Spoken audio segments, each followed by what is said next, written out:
Welcome to the Canyon Springs Commute. I don't know where you're going to today in your commute, maybe to work, maybe home from work, maybe you're running carpool, maybe you're running to the store. But regardless of where you're going or what you're doing, I can probably tell you something about your day. My guess is that wherever you are at right now, you're in a hurry. Am I right? Okay, let's try this. If you're in your car right now, look at your speedometer right now. Are you driving above the speed limit? If you are, I know what you're thinking. You're thinking, you know what? I'm just going with the flow of traffic. Do you know how I know that? Because that's what I'd say. Now, if you're not in your car, do this. Look at your calendar. Does your calendar indicate a hurried lifestyle? If it does, you could probably respond like this. Well, that's what everyone's doing. I'm just keeping up with the flow of life in San Diego. I think this idea is what's at the heart of hurry.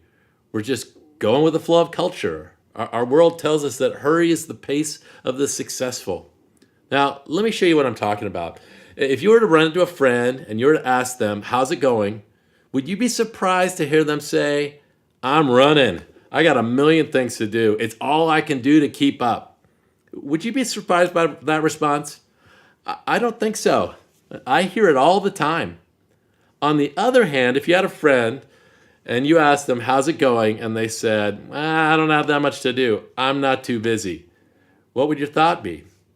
First, my guess is you'd be shocked because everyone's running. But second, this thought might pop into your head.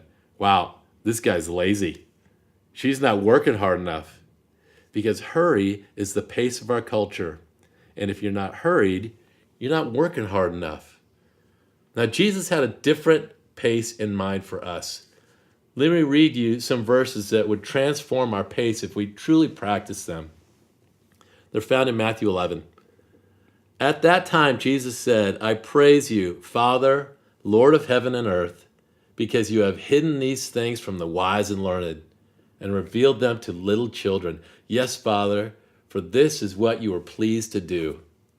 Now, let me stop right there for a second. In Jesus' day, it was the wise and learned who were considered godly and righteous. If you really wanted to be considered a good, God-fearing person, you had to learn, you had to study. It took years. Jesus turns that way of thinking around in these verses. The wise and learned people of Jesus' day actually missed the point completely. They were so focused on do's and don'ts that they totally missed the coming of the Messiah. But the kids didn't miss it. They saw Jesus for who he was. They saw that God was love and compassion and not just rules. Okay, let's continue in verse 27. All things have been committed to me by my Father. No one knows the Son except the Father, and no one knows the Father except the Son, and those to whom the Son chooses to reveal him. In other words, scholastic learning isn't enough. It's not enough to be part of 3 Bible studies a week and go to church twice on Sunday. If you want to know God, you have to know Jesus. You have to have a relationship with him. And if you do that, here's what God promises to you. These verses are some of my favorite in the whole Bible. Verse 28 says this, come to me, all who are weary and burdened, and I will give you rest. Take my yoke upon you. Learn from me, for I am gentle and humble in heart, and you will find rest for your souls, for my yoke is easy and my burden is light. The burden that these religious leaders of that day put on the people was enormous. You had to know this, you had to learn that, you had to memorize this, don't do that. All their rules and regulations missed the point. Jesus has a different plan for us. Let me read you those verses again. Focus on a word or a phrase that jumps out at you. Come to me, all who are weary and burdened, and I will give you rest. Take my yoke upon you and learn from me, for I am gentle and humble in heart, and you will find rest for your souls, for my yoke is easy, my burden is light. This is the pace Jesus plans for us.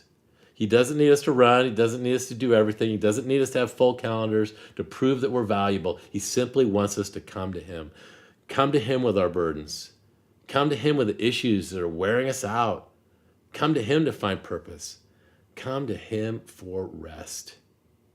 These verses remind me of a story from the book Soul Keeping by John Ortberg. Let me read it to you. I had entered into a very busy season of ministry, so I called my friend Dallas to ask him what I needed to do to stay spiritually healthy. With Dallas, there was always a long pause, and then he said slowly, "You must ruthlessly eliminate hurry from your life." I quickly wrote that down. "Okay, Dallas," I responded. "I've got that one. Now, what other spiritual nuggets do you have for me? I don't have a lot of time, and I want to get all this spiritual wisdom from you that I can." And he said, "There is nothing else." Hurry is the great enemy of spiritual life in our day. You must ruthlessly eliminate hurry from your life. That's good, isn't it? As we close, I want to read those verses one more time. I'll read them slowly so you can let them wash over you. Try to hang on to a word or phrase that's speaking to you. Come to me, all you who are weary and burdened, and I'll give you rest. Take my yoke upon you, learn from me, for I am gentle and humble in heart, and you will find rest for your souls, for my yoke is easy and my burden is light.